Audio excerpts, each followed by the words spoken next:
Lorsque Tommy ouvrit les yeux, Pietrik lui annonça qu'ils allaient bientôt arriver.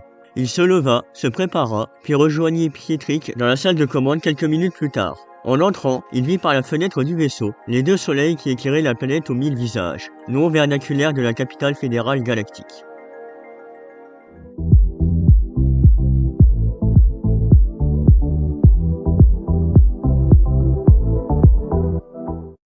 Quelques heures plus tard, ils atterrirent dans le quartier 4 du secteur 17.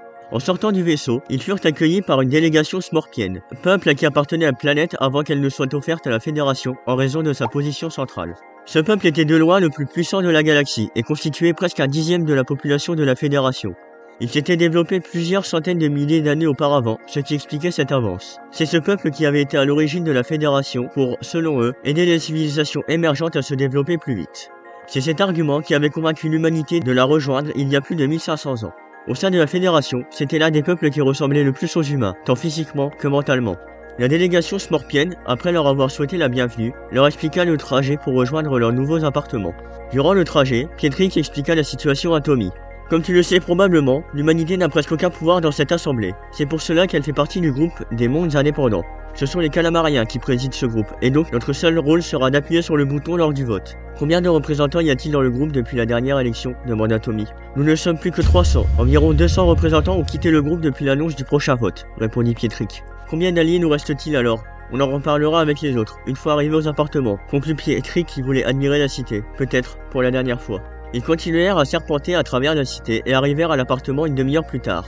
En arrivant devant le bâtiment, ils furent accueillis par Issur Lakiab et Francis Vitry, déjà sur place depuis quelques heures. Lakiab en avait profité pour faire visiter le quartier à Vitry. Venant du secteur de Terra 51, ce dernier fut impressionné par l'immensité de la cité. En effet, sur leur monde d'origine, il n'y avait rien de comparable. Les 4 représentants se saluèrent puis montèrent aux appartements humains. L'ascenseur montait doucement. Tommy était adossé à la paroi du fond, les bras croisés, un regard pensif perdu dans le vide. Francis, Issur et Pietrik regardaient la cité géométrique s'étaler sans rien dire. Tommy brisa le silence en demandant pourquoi il ne fallait pas laisser passer cette loi. Un court silence suivit, comme s'ils hésitaient à répondre. Puis Issur tourna doucement la tête vers lui et répondit « Si on laisse passer cette loi, on signe l'effacement culturel de notre espèce. » Quelques minutes plus tard, en sortant de l'ascenseur, ils arrivèrent dans la petite entrée. Sur la droite, il y avait 4 chaises et une table creuse sur laquelle étaient rangées les chaussures non utilisées. Après s'être déchaussés, ils entrèrent et rejoignirent les 3 autres représentants qui discutaient de la situation dans le salon.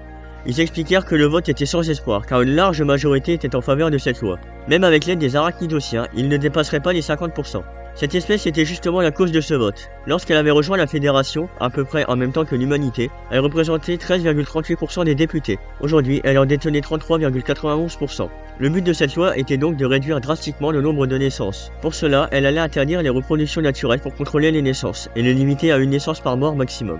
Cette loi ne gênait presque aucune espèce, car la plupart des espèces de la galaxie avaient déjà adopté ce mode de reproduction. Cependant, les humains et quelques espèces anatomiquement proches voulaient conserver ce droit à la reproduction naturelle. La discussion tourna donc vite en rond, jusqu'à ce que Annie Carrelli dise « Le résultat du vote est déjà connu, et notre réaction est prête ». Ce à quoi Kala Jupitios répondit « Alea Jactaes ».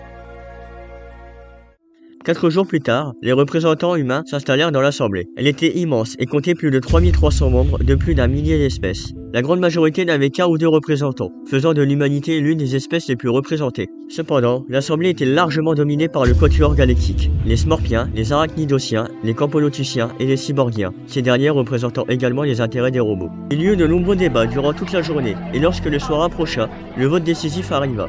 Une fois que tout le monde eut appuyé sur le bouton, le résultat s'afficha en gros. La loi était adoptée. 1917 voix contre 1439, soit 57% de favorables. Un énorme brouhaha s'éleva dans la salle. Les arachnodiciens étaient fous de rage et estimaient que cette loi allait à l'encontre du traité d'adhésion à la Fédération. Le président de l'Assemblée demanda le silence et un représentant calamarien prit la parole au nom du groupe des mondes indépendants. Il déclara qu'ils allaient demander son départ de la Fédération. Il fut tout de suite suivi par les arachnodiciens. L'assemblée était en ébullition, et Tommy voyait sombrer la galaxie dans une ère sombre. Lui qui voulait simplement représenter l'humanité au sein d'une fédération pacifique, allait se retrouver au cœur du premier conflit galactique de l'histoire.